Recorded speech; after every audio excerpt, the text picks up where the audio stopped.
Hello दोस्तों, welcome back to my channel. मैं थोल्ला भाई पीकी में आपका स्वागत है। तो दोस्तों, आज का जो आपका टॉपिक है वो है परासरण। ठीक है, जो कि बहुत ज़्यादा इंपॉर्टेंट है। क्लास 12th में आपने देखा होगा, अक्सर पेपर में पूछा जाता है। पर इसका जो थ्योरी होगा बहुत जगह पे बहुत कठिन तरीके से लिखा होगा। आज मैं बहुत ही सरल तरीके से मैं इसकी थ्योरी और इसके प्रकार को बता रहा हूँ। पूरी वीडियो ज़रूर देखना और मेरे साथ में नोट्स भी कर लेना। आज के बाद ये टॉपिक आपको एकदम सरल लगने लगेगा। तो परासरण का डिफिनेशन क्या होता है ये समझ लेते हैं। देखो, लिखा है कि जब दो भिन्न सांद्रताओं वाले विलयनों को किसी अर्धपारगम झिल्ली द्वारा अलग किया जाता है तो विलायक के अणु तनु विलयन से सांद्र विलयन की ओर गति करने लगते हैं। तो विलायक के अणुओं की इस प्रकार की गति को परासरण कहते हैं। अभी आपको समझ में नहीं आएगा कि ये क्या है, लेकिन अब चलो समझाते। मान लेते हैं यहाँ पे कोई विलयन है, ठीक है, इसमें कोई यहाँ पर विलयन है, लेकिन लिखो एक शब्द यहाँ पे लिखा है कि भिन्न सांद्रता वाले विलयन। चलो 20 में हम एक यहाँ पे इस तरह से लाइन मार देते, ठीक है। और ये जो लाइन है ये कुछ और नहीं, ये एक प्रकार की झिल्ली है और उस झिल्ली का नाम है अर्धपारगम झिल्ली।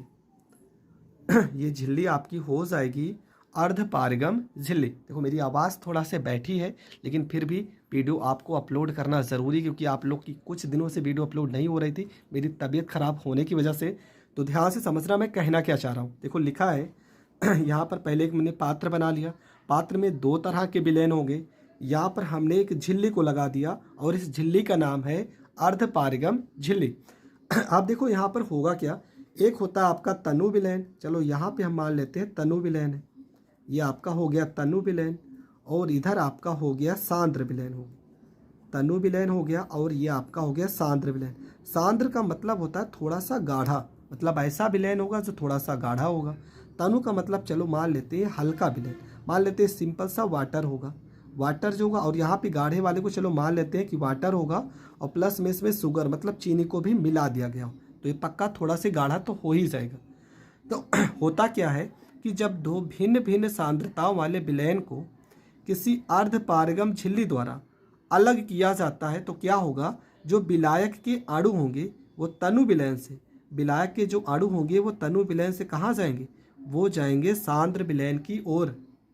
विलायक के जो अणु होंगे वो कहाँ से कहाँ जाएंगे, तनु विलयन से सांद्र विलयन की ओर गति करने लगते हैं। और विलायक के अणुओं की इस प्रकार की गति को परासरण कहते हैं। बस इतना ही तो लिखना है। देखो फिर से समझते हैं, यहाँ समझो, बस यहाँ मत देखो, यहाँ देखो। लिखा है जब दो सांद्रता वाले विलयन को किसी अर्धपारगम झिल्ली द्वारा अलग किया जाता है तो विलायक के जो अणु होंगे वो तनु विलयन से सांद्र विलयन की ओर गति करने लगते हैं। अणुओं की इस प्रकार की गति को परासरण कहते हैं। बस इतना ही तो लिखना है और आपका डिफिनेशन पूरा हो जाएगा, कंप्लीट हो जाएगा।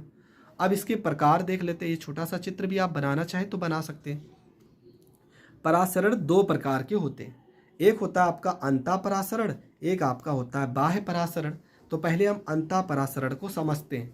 अंतःपरासरण का डिफिनेशन क्या होगा, देखो इसका स्पेशल अगर डिफिनेशन हम ढूंढे तो बड़ा अजीब सा लिखा है, बहुत कठिन लैंग्वेज में लिखा है, लेकिन ये जो हम डिफिनेशन बता रहे हैं एकदम बेस्ट है और ये आपको एनसीईआरटी में मिलेगा, इसलिए इस डिफिनेशन को याद कर लेते हैं। सबसे पहले अगर मान लेते किसी किशमिश को, किशमिश तो आप लोग खाए भी होंगे, देखे होंगे, सब कुछ किए होंगे उसके साथ।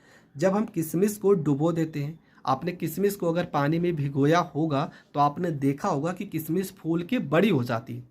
पहले किशमिश का आकार कुछ और था, बाद में कुछ और हो गया। इसका मतलब उसमें जो आकार में चेंज हुआ है, क्यों हुआ है, क्योंकि किशमिश में जो पानी के अणु होंगे वे छोटे छोटे छिद्रों के द्वारा किशमिश के भीतर चले जाते हैं। और किशमिश के भीतर अगर पानी के अणु चले जाते हैं तो किशमिश का आकार तो चेंज हो जाएगा। तो वही तो लिखा है कि जब किशमिश को डुबोया जाता है तो जल के अणु बाहर से किशमिश के अंदर की ओर जाने लगते हैं। इस घटना को अंतःपरासरण कहते हैं। ठीक है, बस इतना ही लिखना है। जब किसी किशमिश को जल में डुबोया जाता है तो जल के अणु किशमिश की बाहरी सतह से भीतर की ओर जाने लगते हैं। इस घटना को अंतःपरासरण कहते हैं। दूसरा लेते हैं। दूसरा आपका क्या है, दूसरा आपका है बाह्य परासरण। ठीक है, बाह्य परासरण। अब इसको कैसे याद करेंगे, देखो मान लेते हैं किसी अंगूर को आपने लिया है, अंगूर को चीनी के संतृप्त विलयन में डुबोया जाता है। चीनी के संतृप्त विलयन में डुबोगे तो क्या होगा कि जल जो अंगूर के पानी के कण अंदर है वो धीरे धीरे बाहर की ओर आ जाएंगे और अंगूर आपका जो पहले फूला हुआ था अब पिचक जाएगा। और पिचक जाएगा तो इसका मतलब क्या, अंगूर का आकार चेंज हो गया और इस घटना को बाह्य परासरण कहते हैं। तो देखो लिखा है कि जब किसी अंगूर को चीनी के संतृप्त विलयन में डुबोया जाता है तो जल के अणु अंगूर से बाहर निकलने लगते हैं, जिसके कारण, यहाँ कारण होगा, ठीक है, जिसके कारण अंगूर पिचक जाते हैं। यह घटना बाह्य परासरण कहलाती है। तो अंतःपरासरण और बाह्य परासरण की डिफिनेशन समझ में आ गई। अंतःपरासरण में क्या होगा कि पानी के अणु बाहर से अंदर की ओर चले जाएंगे। बाह्य परासरण में क्या होगा कि पानी के अणु जो अंदर थे वो बाहर आ जाए।